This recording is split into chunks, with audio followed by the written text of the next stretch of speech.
Today we are going to color the name ZOE.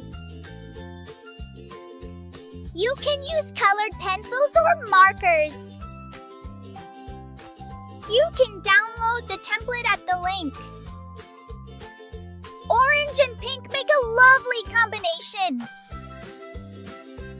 The flowers add a garden touch. The name ZOE is very pretty. I'm applying the base very gently. I went off script, but let's do something original. I'm going to do it for the entire name. My drawing is almost ready. I hope you liked it. See you in another video.